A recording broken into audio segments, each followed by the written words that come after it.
Hindi tutorial classes में आप सभी का स्वागत है। आज हम लोग कक्षा 10 के लिए निर्धारित पाठ्य पुस्तक स्पर्श भाग 2 में संकलित मधुर मधुर मेरे दीपक जल शीर्षक पाठ के अंत में दिए गए प्रश्नावली के प्रश्नों को समझेंगे और फिर उन प्रश्नों के संभावित उत्तरों को भी बनाने का प्रयास करेंगे। तो आइए आगे चलें और देखें महादेवी वर्मा द्वारा रचित मधुर मधुर मेरे दीपक जल शीर्षक पाठ के अंत में दिए गए प्रश्नावली के प्रश्नों के संभावित उत्तर क्या होंगे। इसके जो पहले प्रश्न है उसमें आपसे पूछा जा रहा है प्रस्तुत कविता में दीपक और प्रीतम किसके प्रतीक हैं।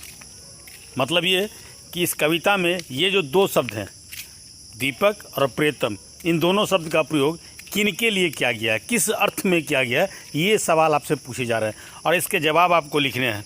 तो इसके जवाब जब आप लिखेंगे तो उसमें आप लिख सकते हैं कि प्रस्तुत कविता में दीपक प्रभु के प्रति आस्था का प्रतीक है, जबकि प्रीतम कवित्री महादेवी वर्मा के आराध्य देव अर्थात ईश्वर का प्रतीक है। भगवान के प्रति महादेवी वर्मा की आस्था स्नेह से परिपूर्ण है। वह ईश्वर के साथ मिलकर एकाकार हो जाना चाहती है, अतः वह चाहती है कि उसकी आस्था रूपी दीपक निरंतर उसके आराध्य के लिए जलता रहे। बात समझ में आ रही है। ज़रूरी नहीं कि जैसा मैं कह रहा हूँ या जैसा इसमें लिखा गया बिल्कुल आप ऐसा ही लिखें।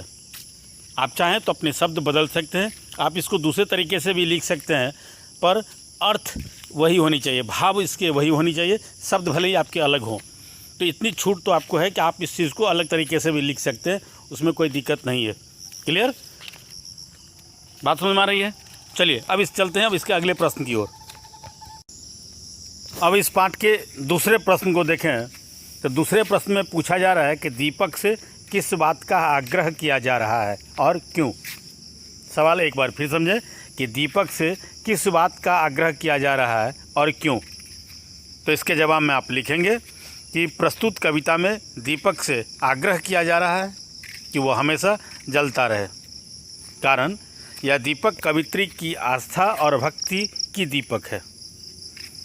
ईश्वर के प्रति वह अपनी आस्था और भक्ति को कभी कम नहीं होने देना चाहती है, इसलिए यहाँ दीपक से निरंतर खुशी से जलते रहने की अपेक्षा की जा रही है। बात समझ में आ रही है। सवाल आपसे ये पूछा जा रहा है कि दीपक से किस बात का आग्रह किया जा रहा है और क्यों।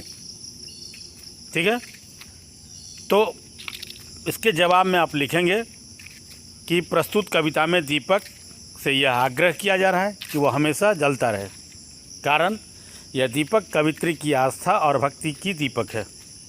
ईश्वर के प्रति वह अपनी आस्था और भक्ति को कभी कम नहीं होने देना चाहती है, इसलिए यहाँ दीपक से निरंतर खुशी खुशी जलते रहने की अपेक्षा की जा रही है।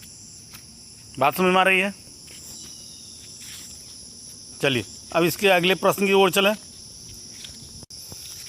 अब इसके तीसरे प्रश्न है कि विश्व शलभ दीपक के साथ क्यों जल जाना चाहता है। सवाल को ठीक से समझेंगे, एक बार फिर समझें कि विश्व शलभ दीपक के साथ क्यों जल जाना चाहता है। तो इसके जवाब में आप लिखेंगे विश्व शलभ का मतलब संपूर्ण संसार से है। शलभ का अर्थ पतंगा अर्थात फतिंगा होता है। पतंगा दीपक की लौ में जलकर अनंत में मिल जाना चाहता है।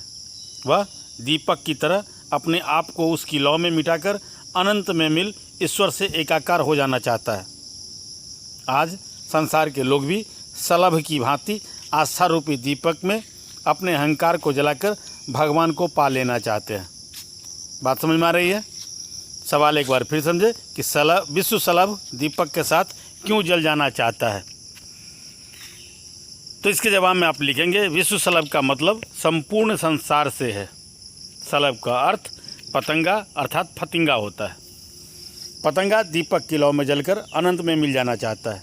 वह दीपक की तरह अपने आप को उसकी लौ में मिटाकर अनंत में ईश्वर के साथ एकाकार हो जाना चाहता है। अनंत में मिलकर ईश्वर के साथ एकाकार हो जाना चाहता है।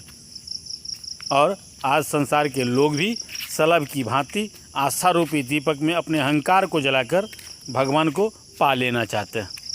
क्लियर, ये तीसरे सवाल है और उस तीसरे सवाल के जवाब।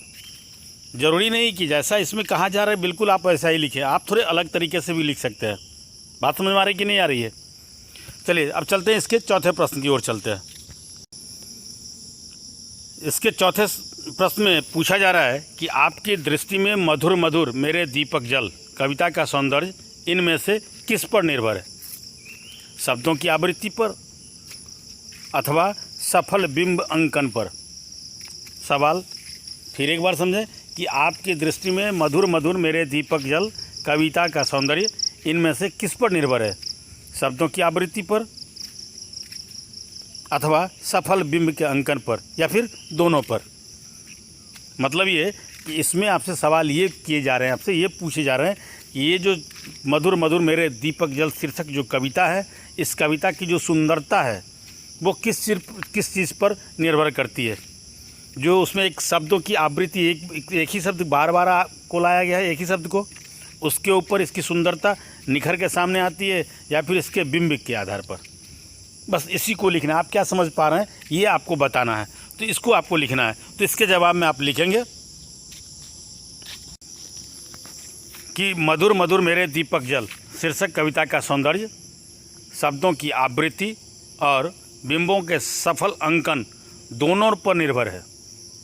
दोनों में से किसी एक पर काव्य सौंदर्य का रूप ऐसा बिल्कुल भी नहीं होता जैसा अभी है। क्लियर? सवाल एक बार फिर समझें। सवाल है आपकी दृष्टि में मधुर मधुर मेरे दीपक जल कविता का सौंदर्य इनमें से किस पर निर्भर है?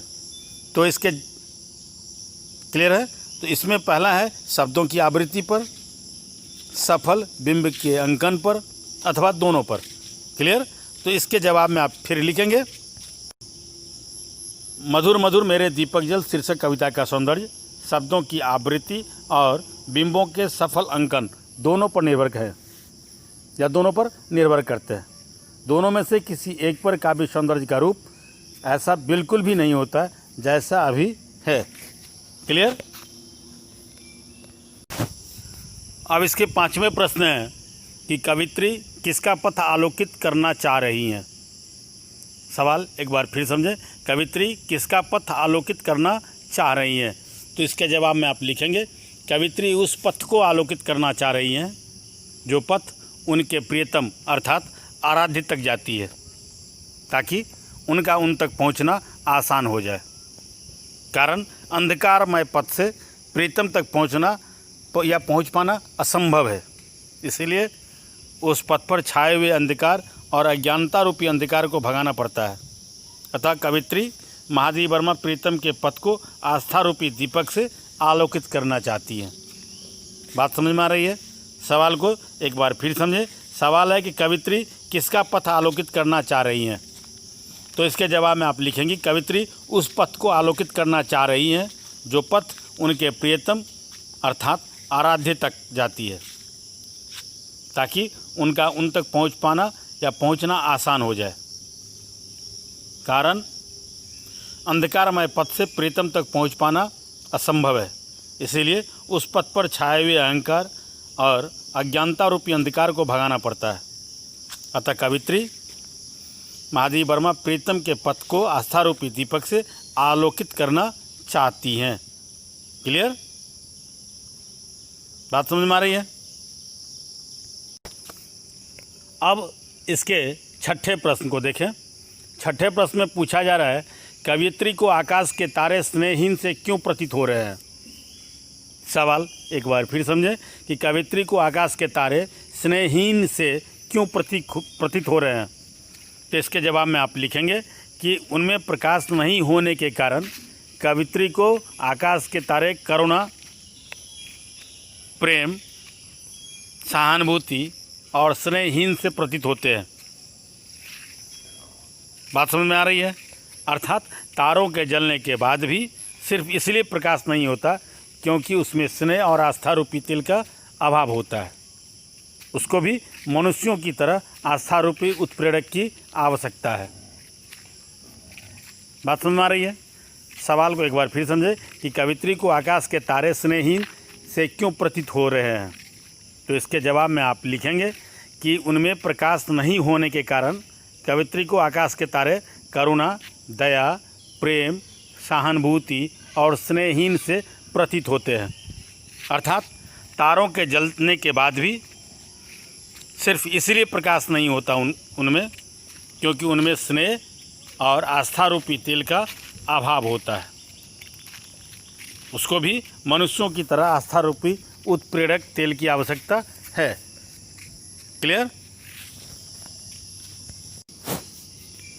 अब इसके सातवें प्रश्न को देखें तो सातवें प्रश्न में पूछा जा रहा है कि पतंगा अपने क्षोभ को किस प्रकार व्यक्त कर रहा है। पतंगा अपने क्षोभ को किस प्रकार व्यक्त कर रहा है, तो इसके जवाब में आप लिखेंगे पतंगा दीपक से बहुत स्नेह करता है। वह उसकी लौ में अपने आप को मिटा लेना चाहता है या मिटा देना चाहता है, लेकिन जब वह इसमें सफल या असफल हो जाता है, सफल नहीं होता है, तो वह अपने सिर को धूमता हुआ पछताकर क्षोभ व्यक्त करता है। इसी तरह मनुष्य भी ईश्वर को पाना चाहता है, लेकिन अहंकार के कारण जब प्रभु को नहीं पा पाता तो शलभ की तरह वह भी पछताता है। सवाल एक बार फिर समझे कि पतंगा अपने क्षोभ को किस प्रकार व्यक्त कर रहा है, तो इसके जवाब में आप लिखेंगे पतंगा दीपक से बहुत स्नेह करता है। वह उसकी लौ में अपने आप को मिटा देना चाहता है, लेकिन जब वह इसमें असफल हो जाता है, अर्थात जब सफल नहीं होता है, तो वह अपने सिर को धूमता हुआ पछताकर क्षोभ व्यक्त करता है। इसी तरह मनुष्य भी ईश्वर को पाना चाहता है, लेकिन अहंकार के कारण जब प्रभु को नहीं पा पाता तो वह भी शलभ की तरह पछताता है। क्लियर? अब इसके आठवें सवाल को देखें तो आठवें सवाल में आपसे पूछा जा रहा है आपसे कि कवित्री ने दीपक को हर बार अलग अलग तरह से मधुर मधुर, पुलक पुलक, सिहर सिहर और बिहस बिहस जलने को क्यों कहा है, स्पष्ट कीजिए। सवाल एक बार फिर समझे कि कवित्री ने दीपक को हर बार अलग अलग तरह से मधुर मधुर, पुलक पुलक, सिहर सिहर और बिहस बिहस जलने को क्यों कहा है, स्पष्ट कीजिए।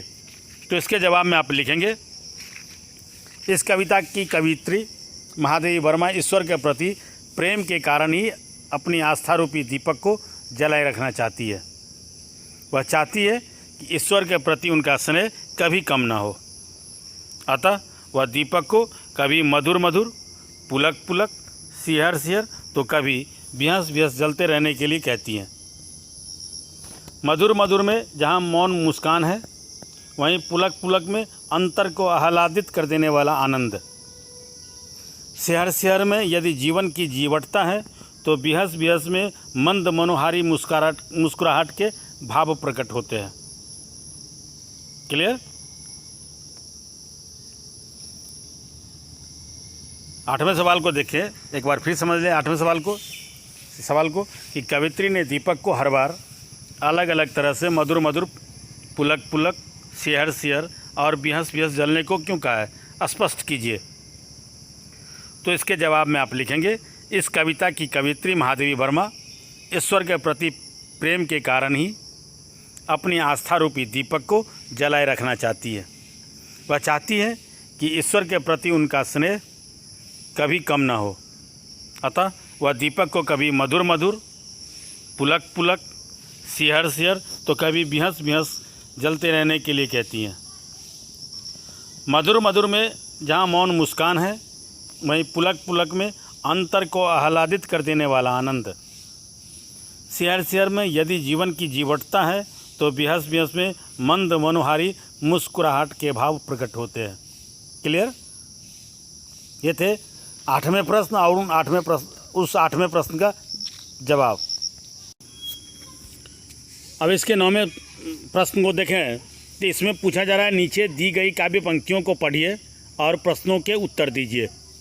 तो नीचे पंक्ति दिए गए हैं कि जलते नभ में देख असंख्यक, स्नेहहीन नित्य कितने दीपक, जलमय सागर का उड़ जलता, विद्युत ले घिरता है बादल, बिहस बिहस मेरे दीपक जल। पंक्ति एक बार फिर सुने कि जलते नभ में देख असंख्यक, स्नेहहीन नित्य कितने दीपक, जलमय सागर का उड़ जलता, विद्युत ले घिरता है बादल, बिहस बिहस मेरे दीपक जल।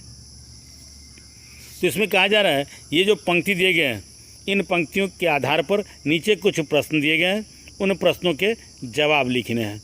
उनमें जो पहला प्रश्न है वो पहला प्रश्न है कि स्नेहहीन दीपक से क्या तात्पर्य है। तो इसके जवाब में लिखेंगे स्नेहहीन दीपक का मतलब ऐसे दीपक से है जो कांति अर्थात चमक रहित हो। आकाश के तारे ऐसे चमक रहे हैं मानो उसमें स्नेह रूपी तेल समाप्त हो जाने के कारण उसकी लौ धीमा पड़ गया हो। बात समझ में आ रही है। सवाल है कि स्नेहहीन दीपक से क्या तात्पर्य है। तो इसके जवाब में आप लिखेंगे स्नेहहीन दीपक का मतलब ऐसे दीपक से है जो कांति अर्थात चमक रहित हो। आकाश के तारे ऐसे चमक रहे हैं मानो उसमें स्नेह रूपी तेल के समाप्त हो जाने से उसकी लौ धीमा पड़ गया हो। क्लियर। अब इसके दूसरे सवाल हैं कि सागर को जलमय कहने का क्या अभिप्राय है और उसका हृदय क्यों जलता है। तो इसके जवाब में आप लिखेंगे यहाँ सागर को जलमय कहने का मतलब संसार के लोगों को सुख और समृद्धि से परिपूर्ण बताना है। सभी तरह से परिपूर्ण होने के बाद भी आध्यात्मिकता के अभाव में उत्पन्न तृष्णाओं के कारण सभी के हृदय जल रहे हैं, अर्थात कोई कमी नहीं होने पर भी ईर्ष्या, द्वेष और अधिक पाने की चाहत में सांसारिक लोग जलते रहते हैं। बात समझ में आ रही है। सवाल है कि सागर को जलमय कहने का क्या तात्पर्य है और उसका हृदय क्यों जलता है। तो इसके जवाब में आप लिखेंगे यहाँ सागर को जलमय कहने का मतलब संसार के लोगों को सुख और समृद्धि से परिपूर्ण बताना है। ठीक है। सभी तरह से परिपूर्ण होने के बाद भी आध्यात्मिकता के अभाव में उत्पन्न तृष्णाओं के कारण सभी के हृदय जल रहे हैं, अर्थात कोई कमी नहीं होने पर भी ईर्ष्या, द्वेष और अधिक पाने की चाहत में सांसारिक लोग जलते रहते हैं। क्लियर। अब इसके अगले सवाल को देखें। अगले सवाल में पूछा जा रहा है कि बादलों की क्या विशेषता बताई गई है। बादलों की क्या विशेषता बताई गई है। तो इसके जवाब में आप लिखेंगे यहाँ बादलों की विशेषता बताते हुए कहा गया है कि बादल अपने साथ केवल धरती को शीतलता प्रदान करने वाला जल ही नहीं लाता, बल्कि रोशनी पैदा करने वाली बिजली भी उसके साथ होती है। यह अलग बात है कि उस बिजली की रोशनी क्षणिक होती है, जिसका सांकेतिक अर्थ उन लोगों से है जो सांसारिक सुखों में लीन हो गए हैं या फिर उसमें विलीन हो गए हैं। सवाल एक बार फिर समझे कि बादलों की क्या विशेषता बताई गई है।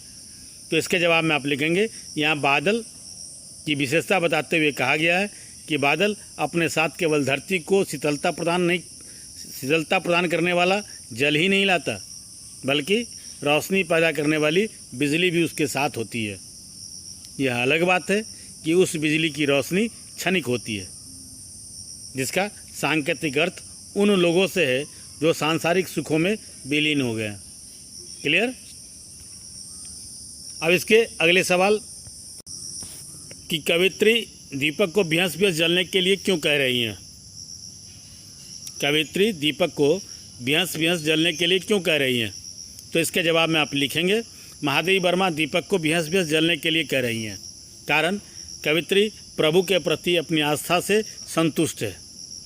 वह ईश्वर के प्रति अपनी इसी आस्था और भक्ति को संसार में फैलाना चाहती है, इसीलिए वह दीपक को भ्यंस-भ्यंस कर जलने के लिए कह रही हैं। सवाल एक बार फिर समझे, कवित्री दीपक को भ्यंस-भ्यंस जलने के लिए क्यों कह रही हैं। तो इसके जवाब में आप लिखेंगे महादेवी वर्मा दीपक को भ्यंस-भ्यंस जलने के लिए कह रही हैं, कारण कवित्री प्रभु के प्रति अपनी आस्था से संतुष्ट है। वह ईश्वर के प्रति अपनी इसी आस्था और भक्ति को संसार में फैलाना चाहती है, इसीलिए वह दीपक को भ्यंस-भ्यंस कर जलने के लिए कह रही हैं। क्लियर। और अब इसके 10वें प्रश्न की ओर चले। तो 10वें प्रश्न में पूछा जा रहा है क्या मीराबाई और आधुनिक मीरा कहे जाने वाली महादेवी वर्मा, इन दोनों ने अपने अपने आराध्य देव से मिलने के लिए जो युक्तियां अपनाई हैं, उनमें आपको कुछ समानता या अंतर प्रतीत होता है। अपने विचार प्रकट कीजिए। सवाल एक बार फिर समझे, क्या मीराबाई और आधुनिक मीरा कहे जाने वाली महादेवी वर्मा, इन दोनों में अपने अपने आराध्य देव से मिलने के लिए जो युक्तियां अपनाई गई हैं, उनमें आपको कुछ समानता या अंतर प्रतीत होता है? अपने विचार प्रकट कीजिए। तो इसके जवाब में आप लिखेंगे, मीराबाई और आधुनिक मीरा कहे जाने वाली महादेवी वर्मा में समानता कम और असमानता अधिक है। दोनों ईश्वर की भक्ति में लीन हो जाना चाहती हैं। एक ईश्वर के साकार रूप को भजना चाहती है तो दूसरी निराकार ब्रह्म को। एक क्षण मात्र के लिए भी दोनों अपने आराध्य को नहीं भूलती हैं। ये समानता है दोनों में। मीराबाई और आधुनिक मीरा कहे जाने वाली महादेवी वर्मा में समानता कम और असमानता अधिक है। दोनों ईश्वर की भक्ति में लीन हो जाना चाहती हैं। एक ईश्वर के साकार रूप को भजना चाहती है तो दूसरी निराकार ब्रह्म को। एक क्षण मात्र के लिए भी दोनों अपने आराध्य को भूलना नहीं भूलना चाहती हैं। मीराबाई भगवान श्री कृष्ण की अनन्य भक्त थी। वह उनके लिए बाग लगाने, कुसुम्बी साड़ी पहनकर यमुना के तट पर घंटों प्रतीक्षा करने और उनकी चाकरी करने के लिए तैयार है।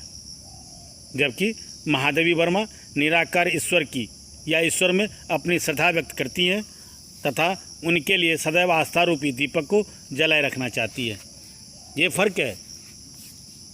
जहाँ मीराबाई साकार ब्रह्म की उपासक है, वहीं महादेवी वर्मा निराकार ब्रह्म की। बात समझ में आ रही है? ये ज़रूरी नहीं कि जैसा यहाँ बताया गया, जैसा यहाँ लिखा गया या जैसा मैं कह रहा हूँ बिल्कुल आप वैसा ही लिखें। आपको इतनी आज़ादी है कि आप इस चीज़ को अलग शब्दों में अलग तरीके से भी आप लिख सकते हैं, लेकिन भाव वही होनी चाहिए, अर्थ वही होनी चाहिए। भले ही आपके शब्द बदल जाएं, कोई फ़र्क नहीं पड़ता है, ठीक है। और अच्छा माना जाता है अगर अलग अलग शब्दों में हर कोई लिखे, शब्द आपके अलग हों, अपने तरीके से आप इस चीज़ को अगर लिखें तो ज़्यादा अच्छा होता है, उसमें अंक भी ज़्यादा मिलते हैं बच्चों को। क्लियर है? तो इसको आप चाहें तो अपने तरीके से भी लिख सकते हैं। तो चलिए सवाल को एक बार फिर देख लेते हैं। क्या मीराबाई और आधुनिक मीरा कहे जाने वाली महादेवी वर्मा इन दोनों में या दोनों ने अपने अपने आराध्य देव से मिलने के लिए जो युक्तियाँ अपनाई हैं उनमें आपको कुछ समानता या अंतर प्रतीत होता है? अपने विचार प्रकट कीजिए।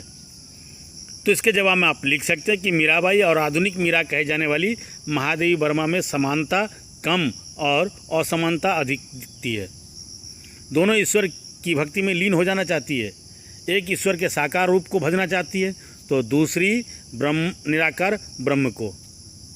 एक क्षण मात्र के लिए भी दोनों अपने आराध्य को नहीं भूलना चाहती है। मीराबाई भगवान श्री कृष्ण की अनन्य भक्त थी। उनके लिए वह बाग लगाने, कुसुम्बी साड़ी पहनकर यमुना के तट पर प्रतीक्षा करने और उनकी चाकरी करने के लिए तैयार है। जबकि महादेवी वर्मा निराकार ईश्वर में अपनी श्रद्धा व्यक्त करती हैं तथा उनके लिए सदैव आस्था रूपी दीपक को जलाए रखना चाहती है। क्लियर? अब यहाँ खंड ख में कुछ पंक्तियाँ दी गई हैं जिनके भाव स्पष्ट करने हैं। इन पंक्तियों के नीचे कुछ पंक्ति जो दिए गए हैं उन पंक्तियों के भाव स्पष्ट करने हैं। उसमें जो सबसे पहली पंक्ति है कि देव प्रकाश का सिंधु अपरिमित तेरे जीवन का अनुगलगल। देव प्रकाश का सिंधु अपरिमित तेरे जीवन का अनुगलगल, इसके भाव स्पष्ट करने हैं। तो इसके भाव स्पष्ट करते हुए आप लिख सकते हैं कि दीपक के व्यवहार की प्रशंसा करते हुए कहा गया है कि जैसे वह अपना सर्वस्व लुटाकर प्रकाश फैलाती है, उसी प्रकार मन रूपी दीपक जलकर सागर सा अंतहीन ज्ञान का प्रकाश दे, ताकि मन में हमेशा ईश्वर भक्ति के भाव बने रहें। इन पंक्तियों के माध्यम से प्रभु प्राप्ति के प्रयासों को करते रहने की प्रेरणा दी गई है। पंक्ति फिर एक बार देखें कि देव प्रकाश का सिंधु अपरिमित तेरे जीवन का अनुगलगल। तो इसके जवाब में आप लिखेंगे दीपक के व्यवहार की प्रशंसा करते हुए यहाँ कहा गया है कि जैसे वह अपने सर्वस्व को लुटाकर प्रकाश फैलाती है, उसी प्रकार मन रूपी दीपक जलकर सागर के जैसे अंतहीन ज्ञान का प्रकाश वो दे। कौन? मन रूपी दीपक, ताकि मन में हमेशा ईश्वर के प्रति भक्ति के भाव बने रहें। इन पंक्तियों के माध्यम से प्रभु की प्राप्ति के प्रयासों को करते रहने की सलाह या प्रेरणा दी गई है। क्लियर? बात समझ में आ रही है? अब इसके अगली पंक्ति की ओर चले। अगली पंक्ति है कि युग युग प्रतिदिन प्रतिक्षण प्रतिपल प्रीतम का पथ आलोकित कर। युग युग प्रतिदिन प्रतिक्षण प्रतिपल प्रीतम का पथ आलोकित कर। तो इसके जवाब में लिखेंगे कि इन पंक्तियों के माध्यम से कवित्री अपनी आस्था के दीपक को कभी बुझने नहीं देना चाहती हैं। वह चाहती हैं कि वह दीपक निरंतर जले ताकि भगवान तक पहुंचने वाले पथ का हर कोना आलोकित रहे। पंक्ति फिर एक बार समझे कि युग युग प्रतिदिन प्रतिक्षण प्रतिपल प्रीतम का पथ आलोकित कर। इसके आशय स्पष्ट करने हैं, भाव स्पष्ट करने हैं। तो इसके जवाब में आप लिखेंगे कि इन पंक्तियों के माध्यम से कवित्री अपनी आस्था के दीपक को कभी बुझने नहीं देना चाहती हैं। वह चाहती हैं कि वह दीपक निरंतर जले ताकि भगवान तक पहुंचने वाले पथ का हर कोना आलोकित रहे। क्लियर? अब इसके तीसरी पंक्ति है कि मृदुल मोम सा घुल रे मृदुतन। मृदुल मोम सा घुल रे मृदुतन। तो इसके जवाब में आप लिखेंगे कि इन पंक्तियों के माध्यम से या इस पंक्ति के माध्यम से, इन्हें नहीं लिखेंगे यहाँ पर, आप इस लिखेंगे। इस पंक्ति के माध्यम से कवित्री ईश्वर के प्रति अपने सर्वस्व समर्पण के भाव को व्यक्त करती है। अर्थात जिस प्रकार मोम घुलकर भी प्रकाश देता है, ठीक वैसे ही प्रभु की भक्ति में घुलकर समर्पित हो जाएं। यहाँ मानव को मोम की तरह कोमल बनने की सलाह दी गई है। पंक्ति है मृदु मोम सा घुल रे मृदुतन। तो इसके जवाब में आप लिखेंगे इस पंक्ति के माध्यम से कवित्री ईश्वर के प्रति अपने सर्वस्व समर्पण के भाव को व्यक्त करती हैं। अर्थात जिस प्रकार मोम घुलकर भी प्रकाश देता है, ठीक वैसे ही प्रभु की भक्ति में घुलकर हम समर्पित हो जाएं। यहाँ मानव को मोम की तरह कोमल बनने की सलाह दी गई है। क्लियर? तो ये थे कक्षा 10 के लिए निर्धारित पाठ्यपुस्तक में संकलित मधुर मधुर मेरे दीपक जल शीर्षक पाठ के कुछ प्रश्न और उन प्रश्नों के संभावित उत्तर। आशा है ये वीडियो आपको पसंद आया होगा। वीडियो पसंद आया हो तो इसे लाइक करें, इसे अपने मित्रों तक शेयर करें, और अगर अभी तक आपने चैनल को सब्सक्राइब नहीं किया तो चैनल को सब्सक्राइब करें, बेल आइकन जरूर दबाएं ताकि समय से नए वीडियो का नोटिफिकेशन आप सबको मिलता रहे। आप देखते रहिए हिंदी ट्यूटोरियल क्लासेस। धन्यवाद।